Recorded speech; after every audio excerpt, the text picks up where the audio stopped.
Kata Nabi sallallahu alaihi wasallam, orang yang cerdas, kayis, orang yang pintar, orang yang pandai itu adalah orang yang dana nafsahu, orang yang memuhasabah dirinya, orang yang mau mengevaluasi dirinya. Wa amila lima ba'dal maut, dan ia mau beramal untuk hari setelah kematiannya. Itu orang yang pandai, yang cerdas. Amuah mengevaluasi diri, amuah mencalik-calik apa yang telah disiapkan untuk hari esok, kemudian amuah pula untuk beramal, untuk beribadah, persiapan untuk hari setelah kematian. Itu orang yang cerdas, kata Nabi sallallahu alaihi wasallam. Ini menguatkan perintah wal tanzur nafsum ma qaddamat lighat. Kemudian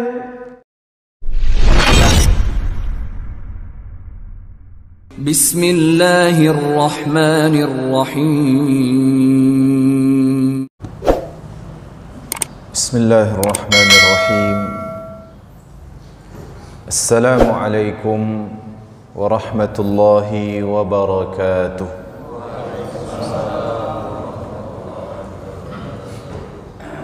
Alhamdulillah, alhamdulillahilladzi ahyana ba'dama amatana wa ilaihin nusyur. Ashhadu an la ilaha illallah wahdahu la syarika lah, wa ashhadu anna Muhammadan abduhu wa rasuluhu la nabiyya ba'dah. Allahumma salli wa sallim wa barik ala nabiyyina Muhammadin wa ala alihi wa sahbihi wa man tabi'ahu bi ihsanin ila yaumiddin, amma ba'd. Bapak-bapak, ibu-ibu, hadirin wal hadirat, jamaah salat subuh rahimakumullah. Marilah kita selalu bersyukur kepada Allah Subhanahu wa taala atas semua nikmat Allah Subhanahu wa taala yang selalu kita terima dari Allah taala. Tak ada hentinya, tak ada putusnya, walaupun satu detik. Mudah-mudahan bertambah-tambah terus nikmat Allah Subhanahu wa taala itu kepada kita semuanya. Amin ya rabbal alamin. Tentu dengan satu catatan, kita mau bersyukur kepada Allah taala. La in syakartum la azidannakum, kata Allah taala. Jika kalian bersyukur kepadaku, menggunakan nikmatku sesuai dengan kehendakku, maka kata Allah, la azidannakum, pasti akan aku tambah nikmat-nikmat itu kepada kalian, kata Allah taala. Salawat dan salam untuk Nabi kita Nabi Muhammad sallallahu alaihi wasallam beserta keluarganya, sahabatnya, dan semua yang mau mengikutinya dengan baik sampai nanti akhir zaman. Bapak Ibu hadirin wal hadirat rahimakumullah. Pada saat ini kita sedang berada di minggu terakhir bulan Zulhijjah. Seminggu lagi lebih kurang masuk bulan Muharram. Di minggu terakhir insya-Allah pada bulan Zulhijjah. Banyak ibadah besar yang sudah kita lalui pada bulan Zulhijjah. Mudah-mudahan semuanya Allah terima. Amin ya rabbal alamin. Mulai dari kita beramal saleh pada 10 hari pertama bulan Zulhijjah dengan memperbanyak puasa, meningkatkan mungkin kuantitas, kualitas salat kita, tilawah kita, sedekah kita, amal saleh apapun secara umum sudah kita lakukan di 10 hari pertama bulan Zulhijjah, dan mudah-mudahan Allah terima. Amin. Kemudian kita sudah puasa Arafah. Puasa Arafah kita kemarin pada tanggal 9 Zulhijjah. Ada yang Sabtu, ada yang Jumat, tak ada masalah. Yang penting pada tanggal 9 Zulhijjah. Kemudian kita sudah melaksanakan Idul Adha, mulai dari salatnya sampai berkurbannya. Salat kan lagi tanggal 10 Zulhijjah Bapak Ibu? Lagi, alhamdulillah. Ada yang Sabtu, ada yang Minggu, tak ada masalah, tak ada nan salah. Kemudian kurbannya hari Minggu. Alhamdulillah, kalau Minggu berarti keluar dari khilaf. Keluar dari khilaf. Aman sado peserta kurban, mau yang rayo Sabtu, mau yang rayo hari Minggu. Mudah-mudahan Allah terima juga kurban kita. Kalau ada yang sempat atau Allah beri kesempatan untuk naik haji pada tahun ini, mudah-mudahan Allah ganjar dengan surga Allah Ta'ala, mudah-mudahan menjadi haji yang mabrur. Amin ya Rabbal Alamin. Bapak Ibu hadirin wal hadirat, jamaah salat subuh rahimakumullah. Maka di penghujung tahun ini tiba waktunya untuk kita melakukan evaluasi tahunan. Evaluasi itu harus kita lakukan secara berkala Bapak Ibu rahimakumullah, atau yang disebut dengan dalam bahasa Arab muhasabah. Ada hariannya, ada mingguannya, ada bulanannya, ada tahunannya, bahkan mungkin dalam waktu yang lebih singkat daripada harian. Pagi evaluasi, malam evaluasi, berarti kan 2 kali sehari. Tibalah waktu di penghujung tahun untuk kembali. Mungkin kita harus evaluasi selama 1 tahun. Hal ini Allah sampaikan dalam surah Al-Hasyr ayat yang ke-18. Ayat tentang muhasabah, ayat itu perintah taqwa, perintah muhasabah. Kemudian ayat yang berkaitan dengan muraqabah. A'udzu billahi minasyaitonir rajim. Bismillahirrahmanirrahim. Ya ayyuhalladzina amanu taqullaha wal tanzur nafsum ma qaddamat lighad wattaqullah innallaha khabirum bima ta'malun. Wahai orang-orang yang beriman, kata Allah Ta'ala, mudah-mudahan semua kita merasa terpanggil dengan panggilan orang-orang yang beriman ini. Wahai orang-orang yang beriman, bertakwalah kepada Allah Ta'ala, tunduklah, patuhlah, kerjakanlah semua perintah Allah Ta'ala, taatlah kepada Allah Subhanahu wa Ta'ala. Wal tanzur nafsum ma qaddamat lighad, hendaklah setiap diri kita ini, hendaklah setiap jiwa kita ini melihat, mengevaluasi, memuhasabah apa yang telah ia persiapkan untuk hari esoknya, untuk hari akhiratnya, untuk hari setelah kematiannya. Itu perintah Allah Ta'ala. Bertakwalah kepada Allah, kemudian evaluasilah diri. Evaluasi apa yang akan kita bawa mati. Evaluasi apa nanti yang bisa kita banggakan di hadapan Allah Subhanahu wa Ta'ala. Wattaqullah, Allah sampaikan sekali lagi, bertakwalah kepada Allah. Karena takwa itulah yang akan menyelamatkan kita nanti di hadapan Allah Ta'ala. Innallaha khabirum bima ta'malun. Sesungguhnya Allah Subhanahu wa Ta'ala Maha mengetahui semua yang kamu kerjakan, Maha mengetahui apapun yang kamu lakukan. Tahu Allah sadonya Bapak Ibu rahimakumullah. Kita punlah tahu bahawa Allah tahu yang kita kerjakan, tapi kadang tak mau tahu atau lupa. Allah tahu kasado yang kita kerjakan, sehingga kita berbuat dosa juga kepada Allah Subhanahu wa Ta'ala. Bapak Ibu hadirin wal hadirat, jamaah salat subuh rahimakumullah. Terkait dengan muhasabah atau evaluasi tadi, dikuatkan oleh hadis Nabi sallallahu alaihi wasallam.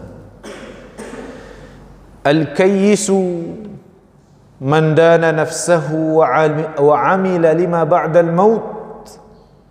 Kata Nabi sallallahu alaihi wasallam, orang yang cerdas, kayis, orang yang pintar, orang yang pandai itu adalah orang yang dana nafsahu, orang yang memuhasabah dirinya, orang yang mau mengevaluasi dirinya. Wa amila lima ba'dal maut, dan ia mau beramal untuk hari setelah kematiannya. Itu orang yang pandai, yang cerdas. Amuah mengevaluasi diri, amuah mencalik-calik apa yang telah disiapkan untuk hari esok, kemudian amuah pula untuk beramal, untuk beribadah, persiapan untuk hari setelah kematian. Itu orang yang cerdas, kata Nabi sallallahu alaihi wasallam. Ini menguatkan perintah wal tanzur nafsum ma qaddamat lighat. Kemudian dilanjutkan oleh Nabi sallallahu alaihi wasallam, wal ajizu, orang yang ajiz, yang lemah, atau lawan dari kayis, orang yang bodoh. Man atba'a nafsahu hawah, orang yang selalu, atau orang yang memperturutkan hawa nafsunya. Tak amu diperintah oleh Allah Ta'ala, tak amu mengarajakan perintah Allah Ta'ala, bahkan sebaliknya larangan yang dikarajakan taruh. Wa tamanna 'ala Allah, lalu ia berharap banyak kepada Allah Ta'ala. Orang yang bodoh, kata Nabi sallallahu alaihi wasallam. Tak mungkin orang yang tak mau ikut ujian, dan tak satu ujian, tak satu mesi lembar jawaban, kemudian minta lulus. Le mungkin Bapak Ibu rahimakumullah. Orang yang tak satu ujian, tak ikut ujian, nio lulus, le mungkin? Tak mungkin. Kok ada yang berharap mau ikut? Ya, aku dalang emah. Tak satu ujian, tak menganggap ujian indah, apa indah, tak peduli je ujian yang diagihan. Kemudian minta lulus, minta lo nilai 9. Tu kalau kecil orang piaman, aku dalang aku masih. Tak mungkin Bapak Ibu rahimakumullah. Itu yang disampaikan oleh Nabi, macam atau model orang yang ajiz, model orang yang bodoh, yang lemah. Bapak Ibu rahimakumullah. Kemudian ini juga dikuatkan oleh perkataan Umar bin Khattab radhiyallahu anhu. Umar bin Khattab radhiyallahu anhu pernah berkata, hasibu anfusakum qabla an tuhasabu. Hisablah, hisab, muhasabahlah, evaluasilah, introspeksilah dirimu sebelum nanti akan dihisab oleh Allah Ta'ala, sebelum nanti akan Allah yang akan evaluasinya nanti di akhirat. Wazinu amalakum qabla ayyuzana alaih, dan timbang-timbanglah amalan, timbang-timbang, wak hitung-hitung, wak calik-calik, pareso kualitasnya amal awak sebelum nanti dipareso, ditimbang di Allah Subhanahu wa Ta'ala di akhirat kelak. Bapak Ibu hadirin wal hadirat rahimakumullah. Jadi paralukah muhasabah? Iyo paralu. Kalau kita tidak sempatkan diri kita untuk melakukan evaluasi terhadap amalan kita, kita sibuk dengan semua urusan dunia kita, tidak sisihkan waktu untuk evaluasi, untuk muhasabah, maka kita khawatir amalan-amalan yang kita lakukan tidak ada peningkatan. Ada orang yang tidak sempat sama sekali muhasabah, sehingga masih banyak amalan kewajibannya yang belum dilakukannya, karena tidak pernah dicek saja kewajiban awak kepada Allah Ta'ala, cek list, cek. Karena tidak pernah di list seperti itu, di muhasabah, ternyata ada kewajiban yang alun dikarajokan dan akan dipertanggungjawabkan di hadapan Allah Subhanahu wa Ta'ala. Ada orang yang mungkinlah melakukan kewajibannya, rutinitasnya Bapak Ibu rahimakumullah, harian lah melakukan kewajibannya sebagai hamba Allah Ta'ala, cuman hanya sekedar formalitas saja, karena tidak pernah dicek, dievaluasi masing-masing ibadahnya, maka tidak ada peningkatan dari ketek sampai kini. Dan solat model-model itu je. Amalan-amalan lain juga seperti tidak ada peningkatan. Model awak sembahyang, model awak solat, model awak puasa dan lain-lain dulu ketika umur 7 tahun, ketek-ketek dulu sampai kini tidak ada peningkatan. Dan ya, sampai ke nan dibaca solat tak pernah dipareso yo le batu nan salah yo arti-arti al-Fatihah mungkin tak tahu dari ketek sampai kini dek tak pernah evaluasi. Bapak Ibu rahimakumullah, paralu. Apa paralunya? Yang pertama, ketika kita evaluasi, mau muhasabah, mau introspeksi, mau mencek-cek amalan awak, itu sudah menjalankan perintah Allah, pahala. Dan kedua, muhasabah itu buahnya taubat. Muhasabah itu Bapak Ibu rahimakumullah buahnya manih. Buahnya itu taubat kepada Allah Subhanahu wa taala. Tak ada yang lebih manih daripada taubat. Taubat ke buahnya buah dari evaluasi. Ketika awak muhasabah, banyak je dosa, banyak dosa. Kemudian menyesal. Penyesalan tu dari evaluasi tadi, muhasabah, kemudian lahirlah taubat. An-nadamatu taubah. Penyesalan itu adalah taubat kepada Allah Subhanahu wa taala. Ini buahnya manih. Lakukanlah muhasabah Bapak Ibu hadirin wal hadirat rahimakumullah. Kemudian apa lagi manfaat kita muhasabah, evaluasi diri kita? Evaluasi, muhasabah akan menghindarkan diri kita dari sifat sombong, dari sifat takabbur. Ketika awak mau evaluasi, merenung tentang dosa-dosa awak, merenung tentang kekurangan-kekurangan awak, aib awak yang mungkin orang lain tak tahu, tentang kelalaian awak dalam beribadah kepada Allah Ta'ala, kita temukan bahawa semua kita berdosa kepada Allah Ta'ala, bahkan banyak, bahkan payah awak menghitung kelalaian-kelalaian awak. Maka ketika awak tahu dengan kekurangan awak, dengan kelalaian awak, kita tidak akan menjadi orang yang sombong, baik di hadapan Allah Ta'ala maupun di hadapan makhluk Allah Subhanahu wa Ta'ala. Apa yang akan kita sombongkan? Awak orang yang berdosa, bergelimang dosa. Kata salah seorang salafus salih, "Lau kana lidh-dhunubi rihun." Kalaulah dosa itu punya bau. Kok adalah bau dosa tu Bapak Ibu? "Lau kana lidh-dhunubi rihun ma qadara ahadun ay yajlisa ilayya." Tak akan ada seorang Allah jua nan talok duduk dekat ambo sini. Kalaulah dosa itu punya bau, tak ada orang nan talok duduk dekat awak dah Bapak Ibu.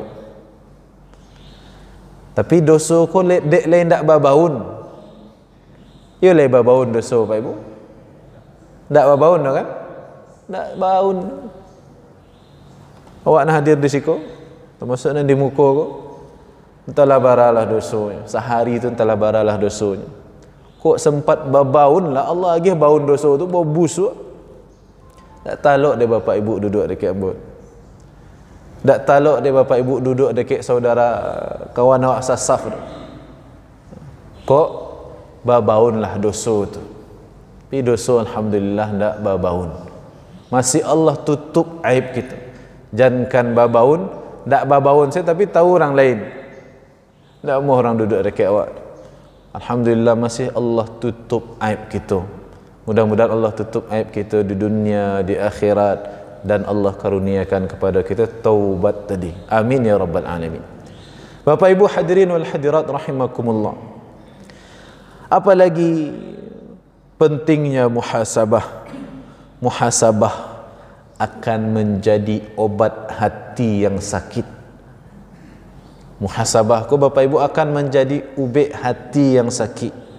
Jadi kalau awak pergi mencari ubek hati, tidak usah jauh-jauh. Di antaranya muhasabah. Kana-kana dosa, kana-kana amalan yang masih banyak yang alun kita kerajokan. Nah, itu ubek hati. Oh iya, ternyata masih jauh kita dari Al-Quran. Baca Quran ubek hati. Di muhasabah kau ubek hati nan saki. Kemudian apa lagi? Orang yang muhasabah, yang acok evaluasi diri, menyempatkan waktunya untuk evaluasi dirinya, untuk introspeksi dirinya, akan memanfaatkan waktunya dengan baik.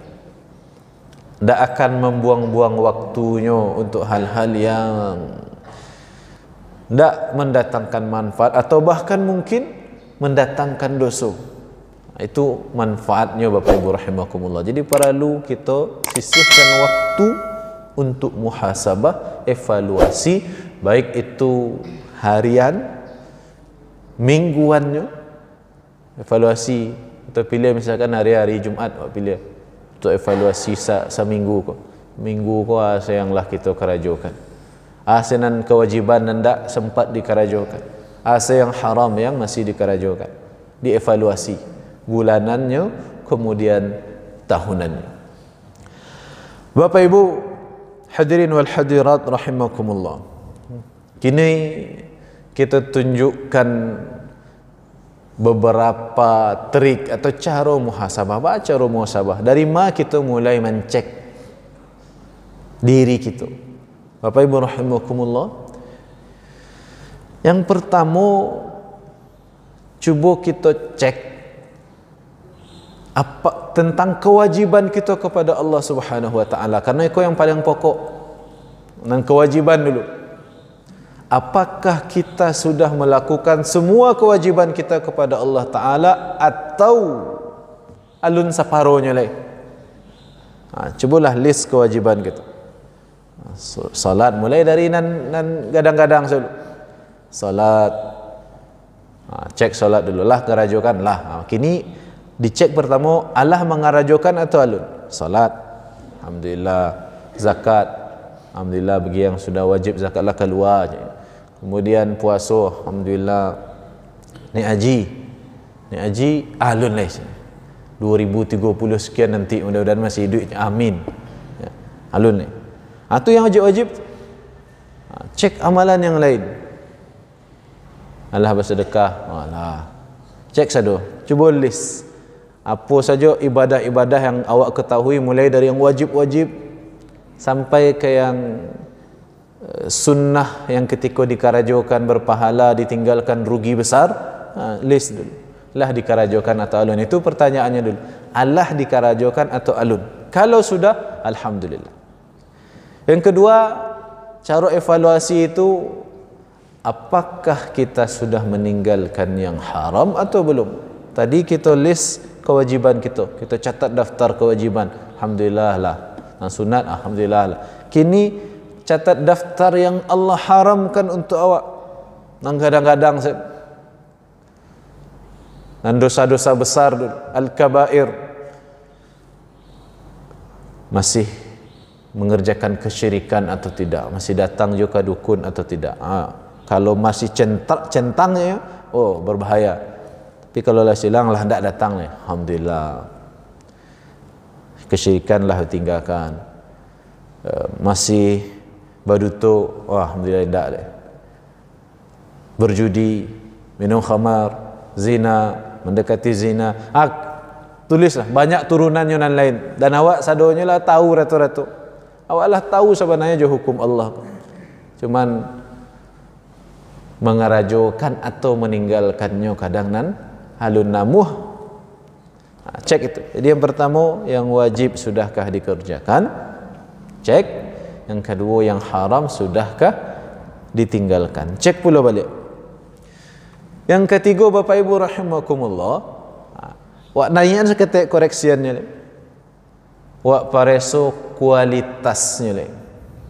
Wak pareso kualitas amalan yang tadi sudah kita checklist, yang tadi sudah kita Allah dikerajokan. Salat tadi kerajokan lah. Kini kualitas salat awak Bapak Ibu rahimakumullah.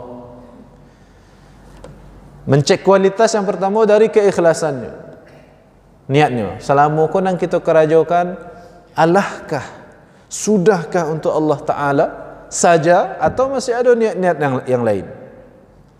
Awak sembahyang ke masjid kau untuk Allah Ta'ala, ya cek awak seorang yang tahunya Bapak Ibu. Kawan awak tak tahu kan? Niat awak tak tahu, kawan awak yang tahunya. Alahkah kita selama ko salat untuk Allah saja, bersedekah selama ko hanya untuk Allah saja, kemudian berpuasa, berzakat, membantu ini, membantu itu, sudahkah untuk Allah saja selama ini, atau masih ada kehendak-kehendak yang lain selain Allah Ta'ala? Kalau sudah untuk Allah, alhamdulillah, bersyukurlah kepada Allah Ta'ala. Kalau belum, masih ada waktu memperbaikinya. Selagi nafas sampai di siku, insyaAllah masih ada waktu, masih ada peluang kita berbenah diri, bertaubat, minta ampun kepada Allah Ta'ala. Itu kualitas. Kemudian yang kedua, selain kita cek kualitas niat tadi, kualitasnya amal itu sendiri. Kita contohkan memang salat, kan salat tiang agama. Salat, alahkah awak salat dengan ilmunya?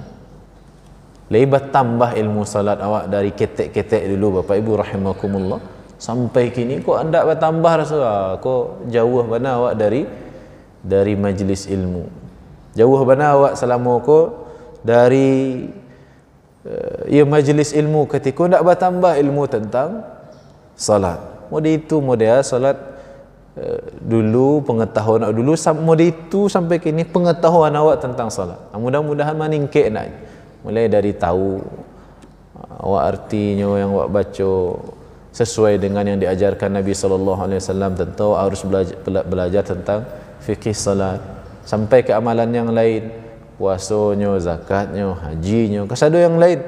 Cek masing-masing ibadah yang kita lakukan, kualitasnya, ilmunya dan lain-lain sebagainya. Itu yang ketiga. Jadi selain tadi kita checklist sudah, yang ketiganya kita cek kualitasnya. Bapak Ibu hadirin wal hadirat rahimakumullah. Kemudian apa lagi yang harus kita koreksi kelalaian kita dalam melakukannya? Koreksi kelalaian kita dalam melakukan ibadah yang tadi kita lakukan. Kemudian apa lagi? Kita cek evaluasi semua amalan anggota badan, dosa-dosa yang dikarajokan di anggota badan, apa yang dilakukan di mata kita, tangan kita, kaki kita, itu akan meringankan hisab kita nanti di akhirat di hadapan Allah Subhanahu wa Ta'ala. Kita menghisab diri kita pada saat ini akan meringankan hisab kita nanti di hadapan Allah Subhanahu wa Ta'ala. Jadi kalau tidak pernah menghisab diri pada saat ini, tunggu saya nanti dihisab di Allah Ta'ala, jangan-jangan nanti kita terkejut, kok modeko ya Allah, rupanya awak tak pernah dulu muhasabah ketika hidup di dunia. Bapak Ibu hadirin wal hadirat rahimakumullah, mudah-mudahan